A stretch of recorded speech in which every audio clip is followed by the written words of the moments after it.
पाकिस्तान के 95% लोगों को ये पता ही नहीं खजूर का ये एक लड्डू खून की एक बोतल के बराबर है। रोजा रखने के बाद मेरे सर और आंखों में बहुत दर्द होता है, थोड़ा सा काम कर लो तो चक्कर आने लग जाते हैं, तो इसलिए खजूर के लड्डू मैं पहले ही बना के रख लेती हूँ। पूरा रमजान सहरी में मैं रोजाना एक लड्डू ये खाती हूँ। ये लड्डू खा के जिसमें खून की नहरें चलने लगेंगी। जो काम डॉक्टर की महंगी दवाइयों से ना हुआ वो काम ये खजूर के लड्डू ने किया है। ताकत से भरपूर ये लड्डू खाने से जिसमें खून की कमी, सर दर्द, माइग्रेन, सर्वाइकल जैसी बीमारियों का होगा खात्मा। सबसे पहले हमें चाहिए 1 कप बादाम, 1 कप काजू। अगर काजू अफोर्ड नहीं कर सकते तो फिर इसके जगह पे 1 कप मूंगफली का इस्तेमाल कर लें। काजू और बादाम को मैंने छुरी के साथ काट लिया है। अब चूल्हे के ऊपर पैन रखे, पैन में 5 चम्मच देसी घी डाल दे। जब ये घी गर्म हो जाए तो इसके अंदर बारीक कटे हुए बादाम और काजू को डालकर इसको 2 मिनट के लिए पका लें। आजकल बच्चों के पेपर हो रहे हैं तो इसलिए ये खजूर के लड्डू मैं बच्चों को लाजमी खिलाती हूँ ताकि उनका दिमाग लोमड़ी की तरह एक्टिव हो जाए। या फिर वो बच्चे जिनको सबक जल्दी याद नहीं होता उनको तो ये लड्डू लाजमी खिलाएं ताकि उनका हाफजा तेज हो जाए। सिर्फ 2 मिनट पका के मैंने काजू और बादाम को चूल्हे से उतार दिया है। जो पैन में बाकी का थोड़ा सा बचा हुआ घी है इसके अंदर हम कुछ और चीजें डालेंगे। आधा कप 4 मग्स, आधा कप कद्दू के बीज और 1 कप पिस्ता लिया है। पिस्ते को मैं छुरी के साथ छोटा छोटा काट लूंगी। कद्दू के बीज और 4 मग्स आपको इजीली बाजार से मिल जाएंगे, ये होते भी बहुत सस्ते हैं। जो पैन में बाकी का थोड़ा सा बचा हुआ घी था उसके अंदर इनको डाल के इसको तकरीबन 3 मिनट के लिए पका लें। अगर आप ये खजूर के लड्डू तो बनाना चाहते हैं लेकिन आपका इतना बजट नहीं है क्योंकि पिस्ते बहुत महंगे हैं, तो फिर आप ऐसा करें पिस्तों को स्किप कर दे। लेकिन आपने फिर 4 मगज और कद्दू के बीज थोड़ा ज्यादा मकदार में लेने हैं। ये जो दोनों बीज हैं, 4 मगज और कद्दू के बीज, ये हमारे बालों और स्किन के लिए बहुत ज्यादा फायदेमंद होते हैं। आजकल खवातीन को ज्यादातर पीसीओडी का मसला है लेकिन ये दोनों बीज हमारे पीसीओडी को हील करते हैं। सिर्फ 3 मिनट पकाने के बाद पिस्ता, 4 मगज को चूल्हे से उतार लें। सारा मुश्किल काम तो हमने कर लिया, बाकी का काम हमारा बहुत ही आसान है। मैंने 2 खोपरे के गोले लिए हैं, इनको मैंने एकदम बारीक कद्दूकश कर लिया है। जिस पैन में अभी हमने पिस्ते को पकाया था उसी खाली पैन में इस खोपरे को डाल के इसको तकरीबन 1 से 1.5 मिनट के लिए पका लें। फिर इसमें 1 चम्मच खसकास डालें। खसकास हमारे दिमाग के लिए बहुत ज्यादा फायदेमंद होती है। अगर आज से ही आपने खजूर के लड्डू को अपनी डाइट में शामिल कर लिया ना तो आने वाले टाइम में आपको डॉक्टर की महंगी सप्लीमेंट्स और दवाइयों की जरूरत ही नहीं पड़ेगी। सारी खवातीन ऐसी होती है कि अपने घर वालों का ख्याल रखते रखते वो खुद को भूल जाती हैं। ज्यादातर औरतें यही सोच के वीडियो को सेव करती हैं कि अच्छा मैं बाद में कभी ये खजूर के लड्डू बनाऊंगी, लेकिन वो बाद आपकी कभी नहीं आएगी। इसलिए आपको अभी ये खजूर के लड्डू बनाने हैं ताकि आपका दिमाग एकदम एक्टिव रहे। खोपरे और खसकास का कलर चेंज होने तक मैंने इसको पका के चूल्हे से उतार लिया है। शुरू में मैंने जो बादाम और पिस्तों को पकाया था उसमें से मैंने आधे बादाम और आधे पिस्तों को लेके इसको अच्छे से ग्राइंड करके फाइन सा पाउडर बना लिया है। और अगर अभी तक मुझे फॉलो नहीं किया तो प्लीज मुझे जल्दी से फॉलो कर लें और कमेंट करके जरूर बताएं कि आप हमारी वीडियो कहाँ से देख रहे हैं ताकि आपका शुक्रिया अदा कर सकें।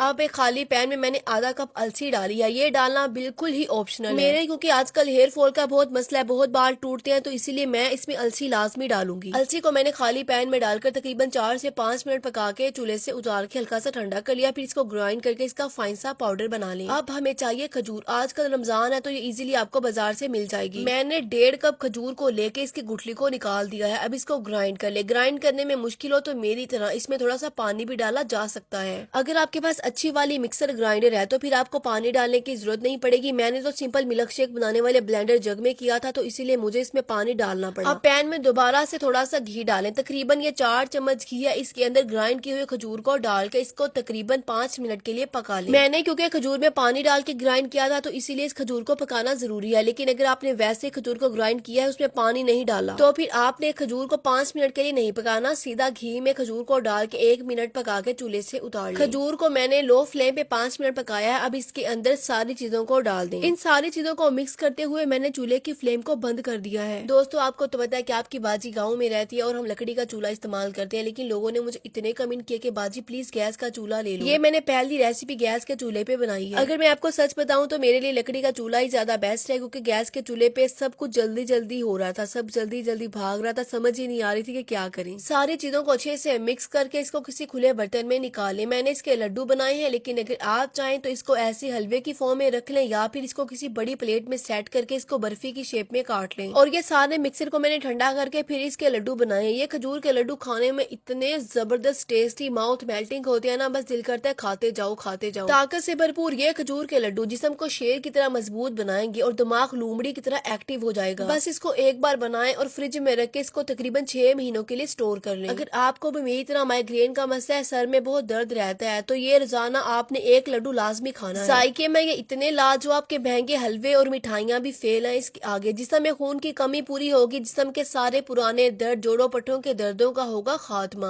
बच्चों को ये लाजमी खिलाएं ताकि बच्चों का हाफजा तेज हो जाए। वीडियो जरा भी अच्छी लगे तो प्लीज वीडियो को लाइक कर दें। मजीद आसान रेसिपीज के लिए फॉलो कर लें। Thank you.